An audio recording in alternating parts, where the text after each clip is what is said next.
All right, folks, we are back with Mega Man 6, the one we jumped over. We are making up and showing it off. So Khanster will be running Mega Man 6, and we have Mr. Cab and Tempest Mask on comms. So on over to you. All right, hello, friends and fellow gamers. I'm Tempest. Some of you know me as Steve, and I got Mr. Cab, a good friend of myself and Khanster's. The two of us will be, as Azuma mentioned, doing the main form of commentary for our runner friend here. Cab, how you doing? I'm doing all right. We beat up some Star Droids earlier. Watched a mod take care of business with him, but he took off the Met hat. I don't know about that. True. Too true. All right, well, just a quick little rundown. So, of course, this is any percent beat the game as fast as you can. Mega Man 6 does have a 100% category, though.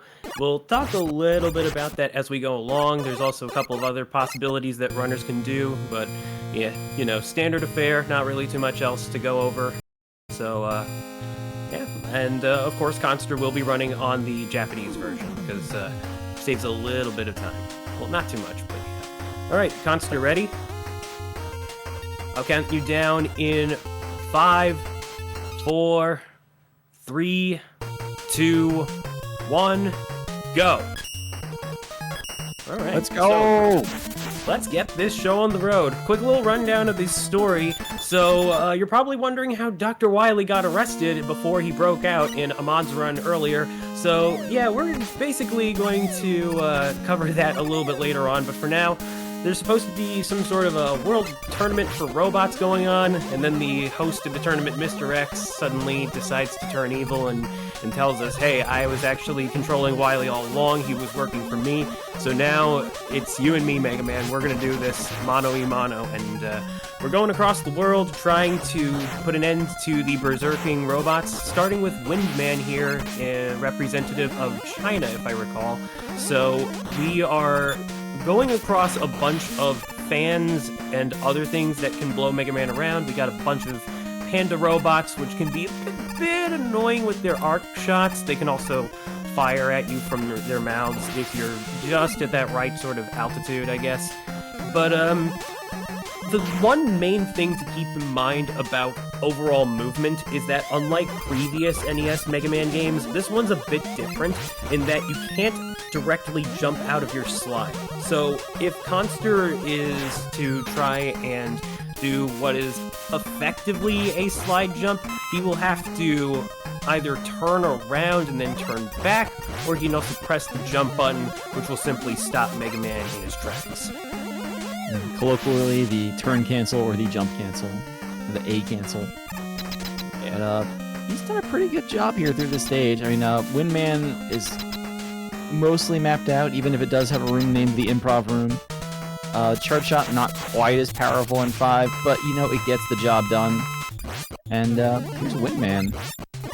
So we want to see him do what we call the wind dance, which is basically just him moving back and forth as much as possible and also shooting those propeller blades. It's a really easy fight to get used to, just no need for adaptation as long as you got a good understanding of how his attacks overall work. Then he's basically the easiest bot around, and one of the reasons why he's a preferred starter stage among the routes, which we actually do have 3 of them. There is Wind first, Night first, and Flame first. Coincidentally, we will be going to Flame in our next stage because weakness order, go figure. So, yeah, we're just starting things off with a very unconventional weapon in Windstorm, which instead of outright destroying enemies, if an enemy is beaten with a projectile from it, they just get launched through the ceiling. Kind of like a Looney Tunes cartoon, I like to think of it. So, yep, like you were saying, Flame and Windman, both stages really don't use weapons beyond the Buster. They don't really benefit from them either. So, really, it just boils down to Flame Man, the fight, benefits more from having a weakness than Windman does. So, here we are. So, Flame second. Those fires, once they get lit up, those are instant kills, so stay out of those. And, yeah, here we go. We get these robots up ahead that you can shoot them at full charge, they flip over, and if they land in the oil, they float for you. That one up top, the one that just let us pass, that one's named Roland. We like him. Everybody else, they're a rolling type enemy. I forget what their actual names are, but you know, you gotta know your memes sometime. Right, because Roland can be a bit of a scumbag if he decides to knock you out in midair, so we either like him or we don't. I'm personally half and half, it all depends on how he's feeling. Roland has never wronged me except for all those times he's wronged me. Exactly.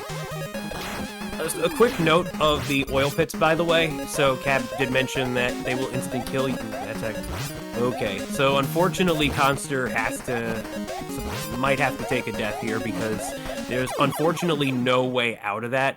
So you noticed that his height was locked from being in the oil pits, and unfortunately we do not have Rush Jet to start off with, or Rush Coil rather, so we'll talk more about Rush very soon. There's a good reason for that, but yeah, he had to take the death. But this is actually a perfect transition into what I was going to talk about, that being, when you see an oil pit get lit up, it stays that way even after you die. So it's no longer safe when the fire hits the tar, or something to that effect. But we're coming up on Flame Man just momentarily.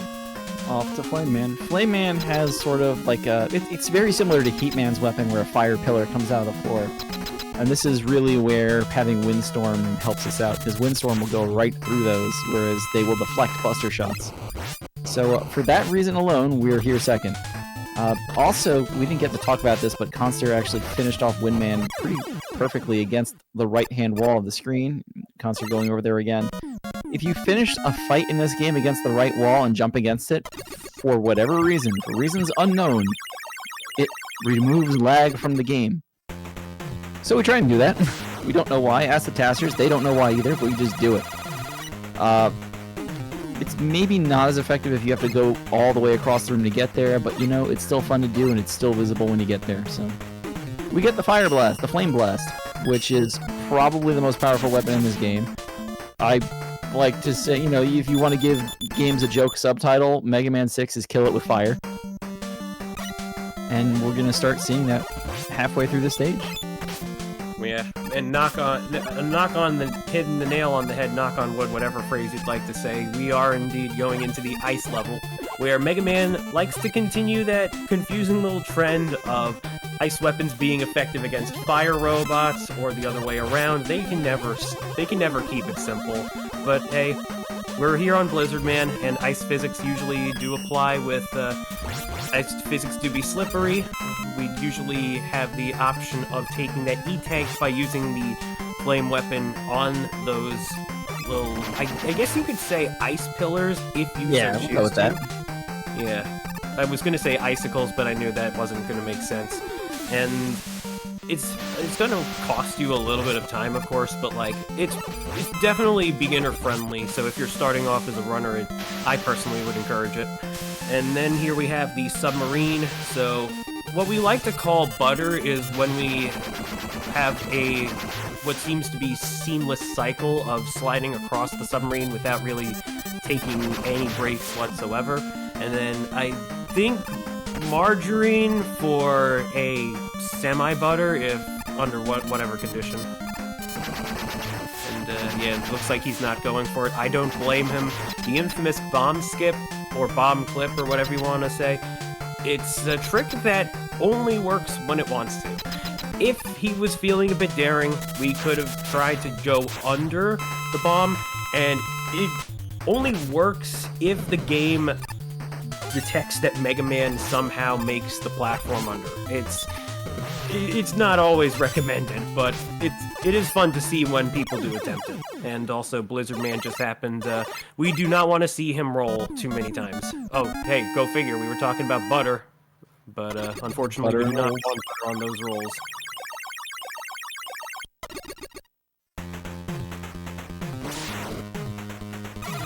The Blizzard attack, well, I had to wait for it to come up on screen to remember what its name even was. That shows you how much we use this weapon. It basically gets used against Plant Man as the weakness, and that's about it. Plant Man stage. Purposes in the later game if you want to do it that way, but we don't. Most runners don't. I do, but only because that's just how I typically do it. We should probably talk very, very quickly about the rush adapters, by the way. So I did allude to how traditional rush jet and rush coil are not in this game. So instead, we get what's called the rush adapters. And once we beat Flame Man, we got the power adapter. Now that one is...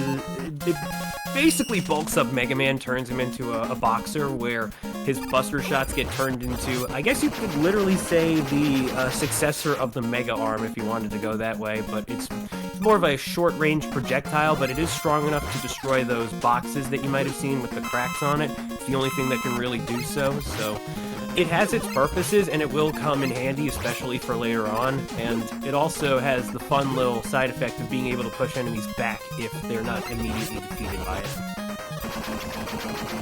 Yeah, when rush power starts pushing enemies back, that's kind of funny. Happens on Probably bosses the too, so you gotta be ready for it. So here's the infamous plant form room. I got a little scared there. Yeah.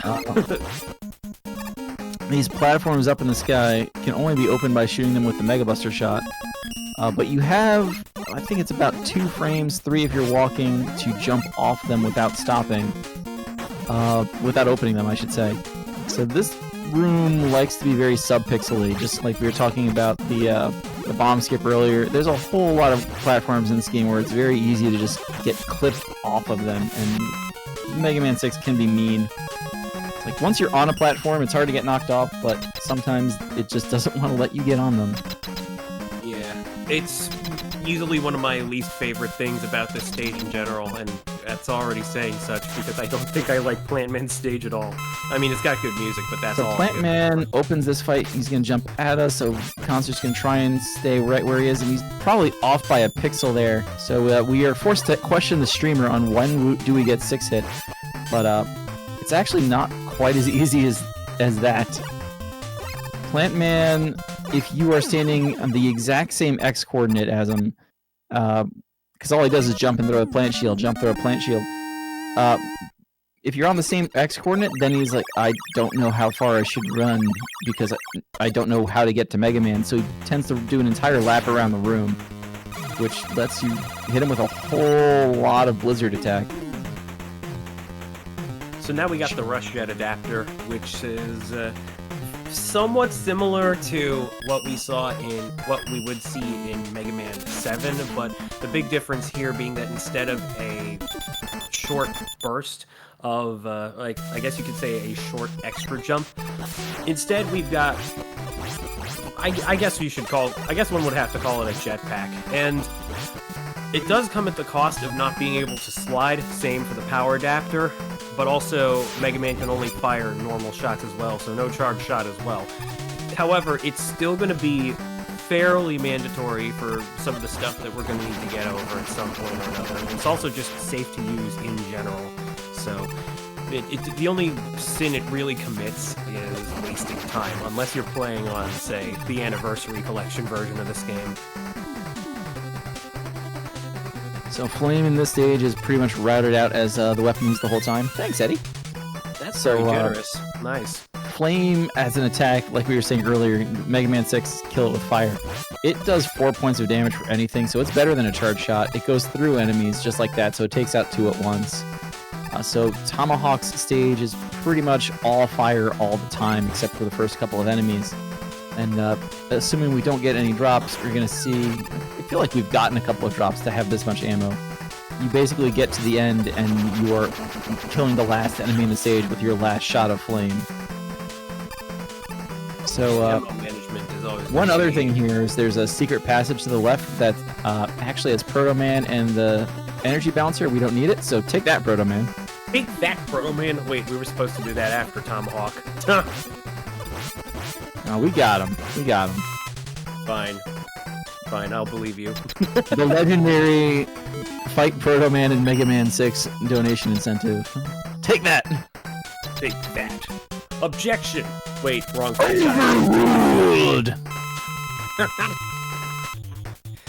Alright, but now we're gonna go into the Tomahawk Man fight. This can be pretty hard to get down because Plant Barrier has exact ammo for how many times we need to hit him with it, so Khanster got the good fight there, but if you do mess up, if so much as the wrong projectile hits the barrier, It can disappear. It can also disappear when it hits Tomahawk Man in the midst of his iframes. Basically, you do not want to miss, otherwise you will have to switch back to Mega Buster. So Silver Tomahawk is probably one of the... I would say this is like the second best weapon of the game, because it's got some pretty good power to it, and the arcing motion is also good for hitting up the higher targets, which, again, something to foreshadow for later on. I get the feeling I'm going to be saying that a few more times at the very least. Yeah, Tomahawk is... it's a solid weapon.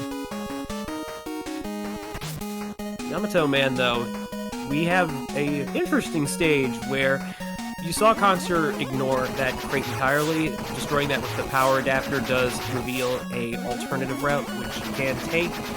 It's not necessarily all that bad.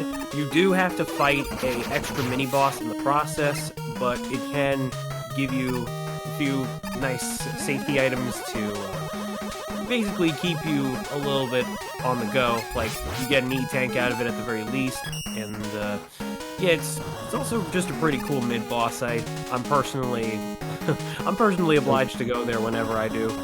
It's worth noting here, we're taking this top path that we needed a rush adapter to get to, and there was one path like this in the previous stage too. Why are we going this way? Because it's faster. Obvious speedrunning answer, right? But really, these are actually the path to go and get beat. Everybody's favorite stupid bird, who I'm told is a very smart bird. But in Mega Man 6, just not helpful to us in the speed context. It just so happens that this is the only one of the 4 secret paths that is faster. Significantly fewer screen transitions this way. So, one other thing about Mega Man 6 bosses is they can only do the same thing in a row twice. So we know Yamato's going to throw a spear across there, just like earlier he threw his spear across twice, so he was going to jump at least once. Yamato, I think, is the only one who has few enough patterns that you know exactly what he's going to do, not really counting Plant Man, who can only do one thing anyway. Yeah. Also, before, apologies for getting started a little too early with what I was going to say, but what I was going to say was that if you are wondering if it's possible to revisit those paths just to get the beat letters, it is. But, yeah, we don't need those, because I did mention that there's 100%, which, yeah, you just get the beat letters and the energy saver. And, yeah, that's about it, really. There's not a whole lot of 100% collecting to do, but it is an interesting route in that having the energy saver, for those unfamiliar with it, you collect weapon energy, and even if you are already on a weapon at its full bar, it will send that energy to you. You didn't slide, though. Oh my god. Man, standing for swag. You know, I mean, I'm told swag is time neutral, but not so neutral on my heart, Khanster. Like that cheese, man. So, yeah, you can slide under that to some extent too, and the game will recognize that there's a ceiling there and not make Mega Man stand up. Apparently, you can do that too. Like, the game won't kill you while the pause animation is going, but the ceiling will continue moving, which allows Khanster to terrify us. We are at his mercy. I was told that with his practice runs, he did botch the ceiling, so the fact that he got it in the actual run for the marathon, that's pretty cool. Yeah, that whole cycle, it's effectively a cycle skip with doing that in a speed run, and you have to, it's a really tight jump. Shoutouts to Papat Dot and the Mad Nerds, by the way. We love Papat and the Mad Nerds. Nobody knows what their real name is, and by nobody, I mean Papat Dot does. They're Mad Nerds, though. This is the aptly named Bouncy Castle room, because we're in a castle and it's bouncy. There's little tricks to the movement through all that, like at the very end is probably the most obvious if you've played the game. By that little hop off, you don't get caught in a sub-pixel in the ceiling and kill your momentum, and it's just better. And here is Nightman. We were talking about Robot Master Orders. Game Pro Magazine, my favorite, along with Dark Teryx, advocate for the Nightman first route to some extent, which does actually work pretty well. Night Crush is a great weapon, but the Nightman fight is just made so significantly easier by spamming Yamato spears. It's generally faster to come here later. Still a very valid route and kind of a fun one to work with. Not to mention that Night Crusher is a very directional weapon, so you can fire it in all different sorts, and the way it just has the return arc is pretty handy. So yeah, I would definitely vouch for that.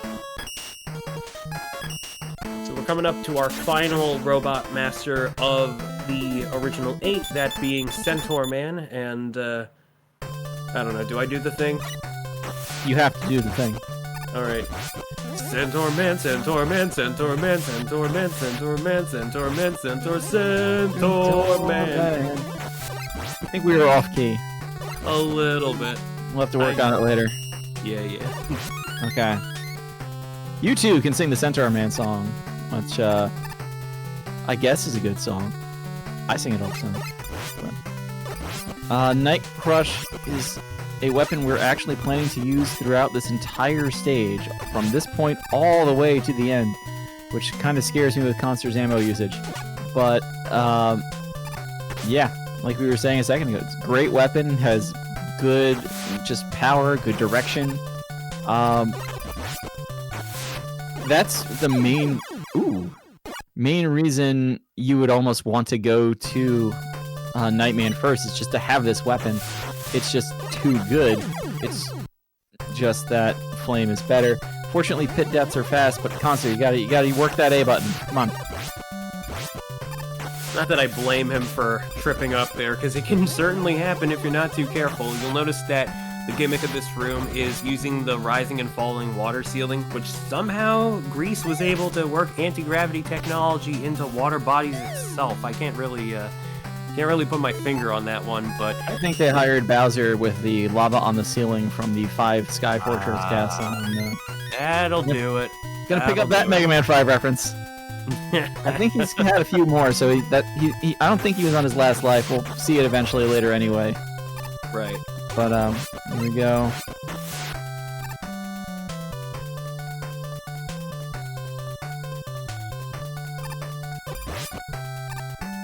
Not too shabby there. Yeah, those I guess obligatory Metroids. I mean, I don't know. I'm trying If to it looks be like that and it's in a video game, it's a Metroid. I'm sorry. I feel like that gate up there is the, I mean, it's the secret exit. You're supposed to use Rush Jet to get to it. I feel like it's more there so that you kind of say, hey, wait a minute, and realize that they exist. Yeah, it's not really fast. Like, I mean, it could be, but that would require switching into Rush Jet. I would make the argument that if you used Rush Jet for the second half of the stage, because with all those pits and everything else, it's not out of the question to use Rush Jet as a safety strat for this whole second half. And at that point, you already have it on, just go for it. You save a screen transition. But otherwise, what you said, the menu to get to it and everything else, not worth it. So now that we've taken care of all of the World Tournament Robot Masters gone haywire, we get to start infiltrating the fortress of Mr. X. So we'll have our 4 X stages coming up right now. Our first one is going to be, if you know, you know, but let's just put it this way. This is the part where we start to see the power adapter, where there is a shortcut involving a cracked window. However, the platforming that you need to get to there is probably one of the most precarious things that this game has to offer. You're going to want to either do it a little bit safely, or we have the swag jump, which I myself have pulled off, but let me say from experience, not the easiest thing. You gotta be wary of the fact that there is also spikes right above where the window itself is. Now, on the offset chance that you go for it and you happen to die but you break the window, the good news is that it'll still be broken by the time you come back, but that's still time loss. So Khanster goes with the platform method there. The platform method's actually pretty safe once you know it. It's like a problem of you have to know it's there before it becomes really free, because you can actually do a full jump off of that platform and not hit the spikes. So once you have it, it's there, but myself and many others have also gotten there and said, like, wait, there's another way to do it other than the fast strat? And just been baffled that it existed the whole time. This game has a habit of surprising many, myself included to this day. Khanster's going in. I don't know what this boss's name is. It has a name. It's the Rounder fight. It's the Rounder fight, but I can't remember the full name aside from that. Rounder 2 or something. Yeah, sounds about right. This boss is a bit Nice. tricky sometimes in that you notice Khanster had to use the flame shot on the sides directly, as that's where the hitboxes were for both of the things. And then, you know, they simply follow a track around that very room. Not much else to write home about. Yeah, there is a POW suit fight, but the flame again, just faster. Of course, this is this a point in, an NES Mega Man game, so we have the ammo restriction problem of we're not getting ammo back after we use it, so that flame's gonna have to come back from somewhere. and even if it's not from an enemy, there are opportunities within the later stages where you can find some. It's just, you gotta keep your resource management in mind for this one, because the situation can vary. Say the most important weapon we're gonna want to save the most ammo for, undoubtedly. Oh!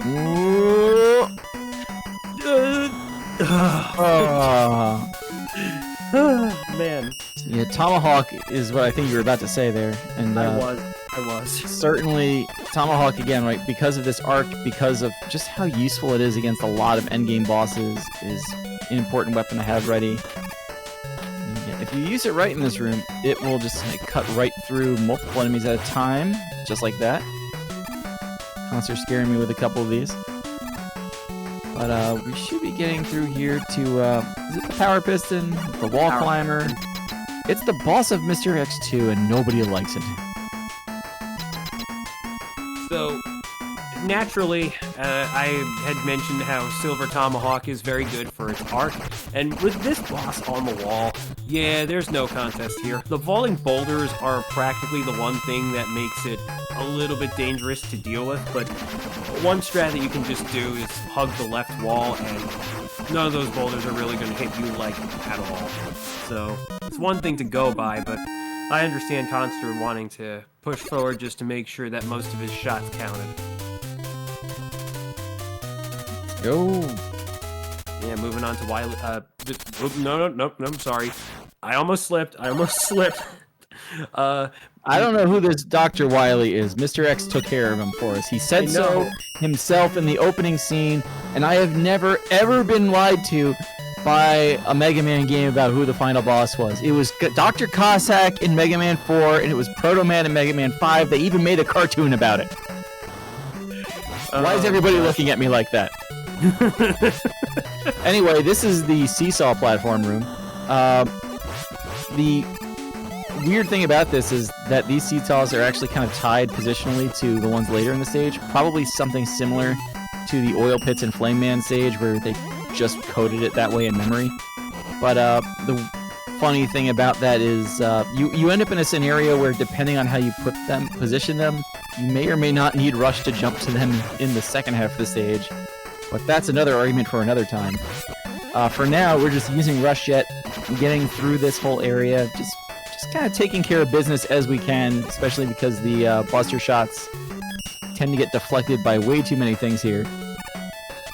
Yeah, chat's got my back. The lore in this series is consistent. It's never lied. It's never failed. I would be absolutely shocked, I say, if I'm forced to again be proven wrong like every other time I've watched this game. I get the feeling like something sussy is going on. Punch. Punch.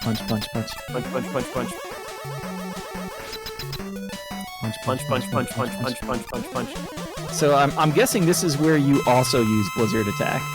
Yes. So Matonger Z here is a very, very simple boss fight. It's a Met piloting a mecha suit, and it's super cool. Now, if only they actually managed to make it use its arms. The only thing it ever does is charge forward at you and shoot those bouncing shots. That's about it. Those things, those fists of those, like, I'm pretty sure Mr. X could have easily invented that thing and just canned the arms in the first place. But nope, they were necessary for some reason. Yeah, that thing hurts a lot though. Like, if you get bodied by it, if you start getting hit by those shots, it's really easy to take a death in that fight. And that's where Blizzard Attack comes in. You get to keep a lot more range, obviously, than what amounts to basically melee range. So we're going to use Jet here. This is one of those scenarios where you have to like use Jet across multiple screens to really get the benefit from it. And then switch to Night Crush, which, much like Centaur Man stage, this is the one where we are going to flex this thing's directional attack a lot. Try and jump over some of these enemies along the way, just to save ammo, but yeah. Hitboxes can be pretty wacky sometimes, so getting hit by that cannon, not unforeseen.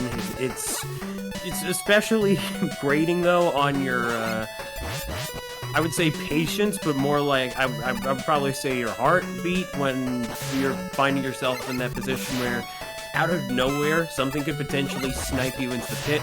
Those birds especially are some of the worst that I think Mega Man in general has to offer. I'm willing to be proven wrong, though, and no, I'm not accepting Aztec Falcon from 0-1. Those cowboys can be a little annoying there, too, because again, right, they scroll on the screen at like a really late point.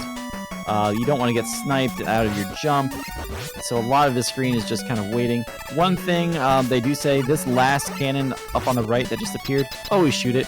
It will snipe you. It hates you. It doesn't like anything. Shoot that cannon. And with that, I'm going to use an E-Tank, I guess, and then go and fight Mr. X. So you can use Flame, I think it's slightly faster, but POW Suit and using Mr. X like a tetherball is a very valid strat. It's probably the second fastest strat, so go ahead and use it. Gotta be a little careful about the spikes. Alright, so I think that's maybe time, because we defeated Mr. X. Everything's good here. I didn't know we did it. Good job, Khanster. Get your... oh my god! It was Wily all along? Wet. Yeah, it was Wily all along. Water's wet, the sky is blue, and he's obviously making us look a third time, because apparently that's something this entire trilogy of 4, 5, and 6 loved to do. How does this keep happening again? He never had a beard at all. Blame the writers, not the gamers. You know, Jamoose is right. After watching that commentary for Mega Man 7, we should have known he didn't explode when his beard fell down, so the beard couldn't have been real. I love it. I love it. Thank you, Jamoose. So we're now moving. Keep getting away with this. You really can, you know.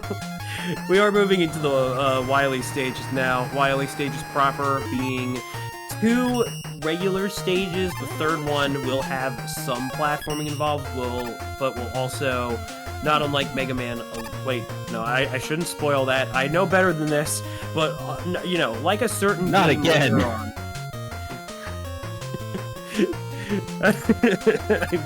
Get me out of here before I spoil the entire game. No. Next, anyway. you'll tell me that X and Zero die and get reborn as sort of Power Ranger Morpher coins. I hate to break it to you, Cap. Oh no! But right, the third stage will be more focused on the boss rush when we get there. Right now, we've got probably the most annoying boss within the game, Mechazaurus.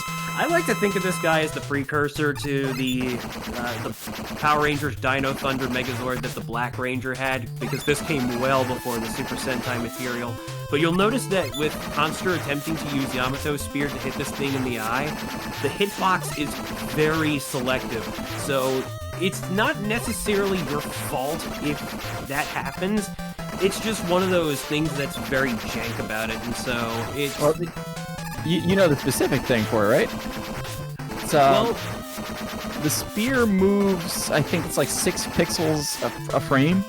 So every frame it's looking, is it in the hitbox? Is it in the hitbox? Is it in the hitbox? And it's only looking at it for 6 frames at a time. Well, but the hitbox is only 4 pixels wide, so it's possible, very possible, for that spear to just completely miss, because it checks before the hitbox and then after the hitbox. Love the fact that he decided to use the power suit to finish it off, though, because that was what I was also going to bring up. It is possible to use a charge shot to then hit one of the platforms at the Mechasaurus.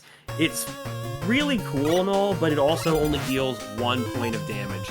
So, very slow, but only, I guess, as Khanster has proven here, only really as good as if you're trying to finish the thing off. I fully agree with this approach.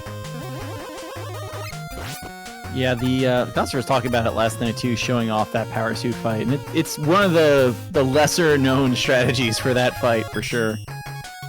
So welcome to the only room in the game featuring Yoku blocks. I forget if the next room has them or not, but it doesn't matter. We don't see them. We're going this way. Right. Khanster? Okay. Okay. I wasn't sure if that was my internet connection. Commentary feed locked up on us for a second there. It happened. It happened. So again, we're gonna take out some mad nerds here, running low on fire ammo. So switch to wind because they're both good ground sort of scraping attacks. So I remember the name of. This is what was it? Tank Is it C2. BJ? This is BJW. It's Big Jumbo Wheel. It's BJW. Give me a second. It's been a minute. Wily officially ran out of ideas and put a cannon on a tricycle. It doesn't even do much aside from just the shots, which is probably the most baffling thing. But if you want to think even less of it, we'll just call those cannonballs bubbles, because take away the black coloring of the background, and you've basically got something that looks transparent.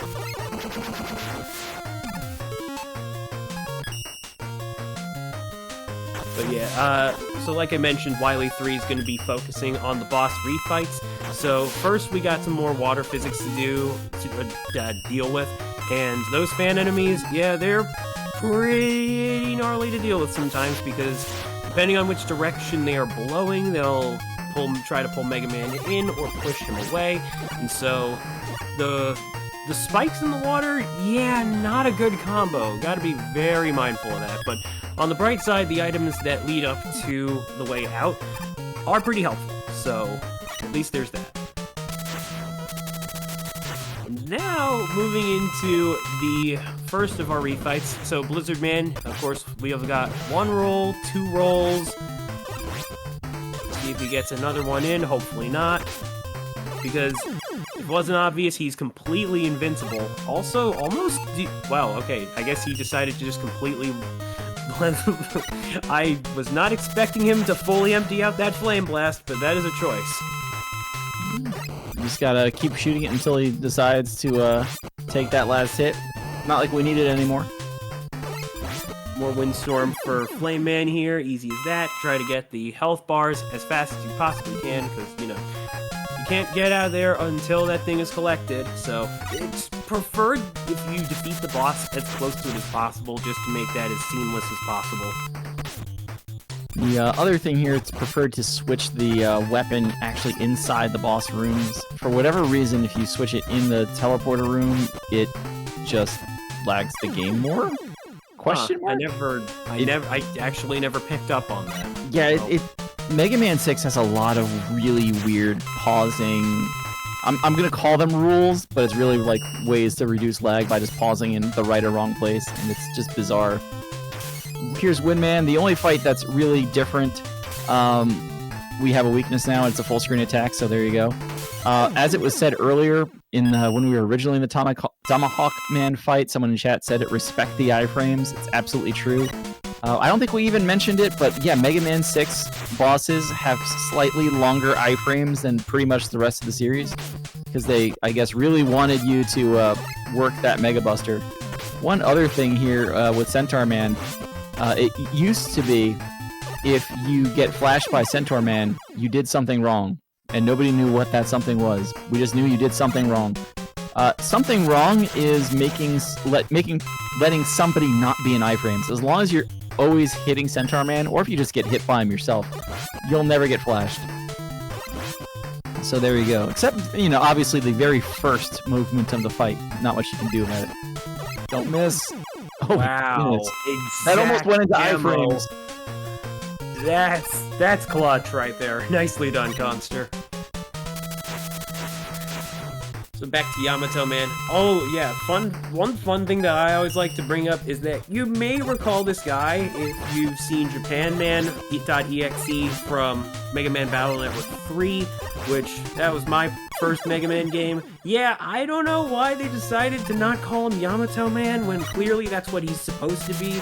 It just exists, and yeah. I don't have enough of the lore on it, but I'm pretty sure that people have said, yeah, it's Japan Man. Also, the boss name that we were trying to use Streamer! over- You just gotta say it. Streamer! No, Tank CS2. That's the name of the boss. The Wily 3 boss? The Wily 2 boss, yes. That's Wily 2. Oh my god, this is... No, because we were just in Wily 3. Yeah, I'm just like trying to remember which stage is the jump is BJW in? Yeah.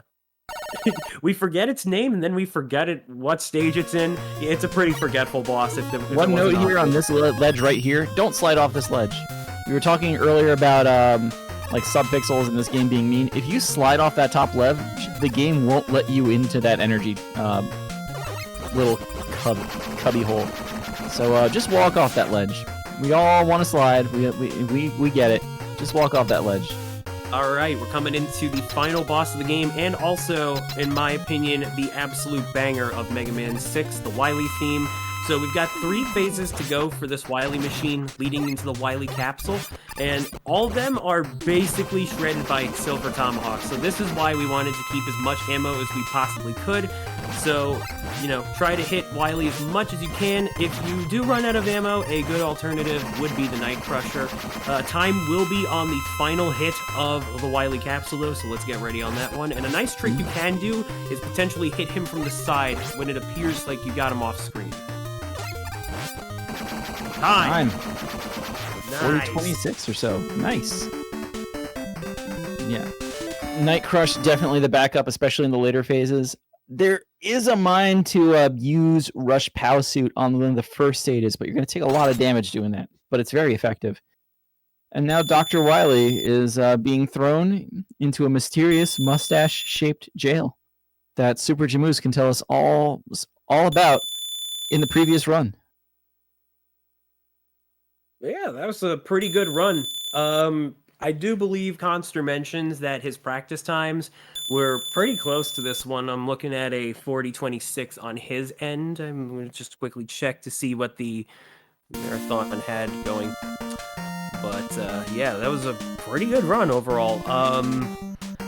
I guess, Khanster, if you want to like say a couple of things yourself, feel free to.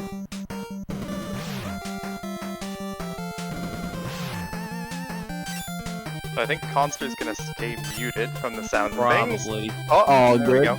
There we go. There we go.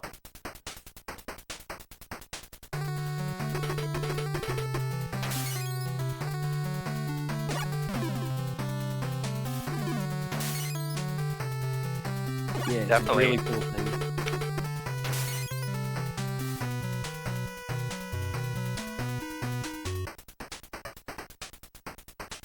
I want What to do say you we mean? can't keep letting this happen, but we absolutely can keep letting this happen. I'm all for it.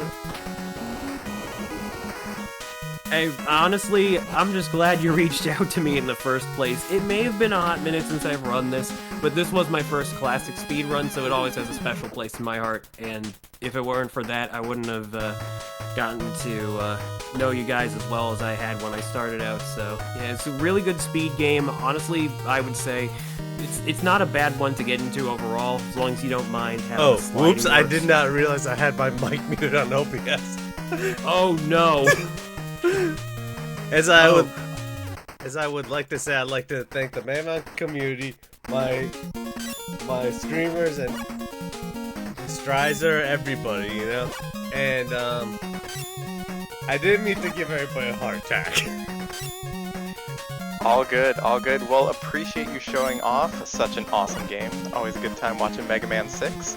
And though we did just see Mega Man 7, we have some Mega Man 7 randomizer coming up, so don't go anywhere, folks. More 7.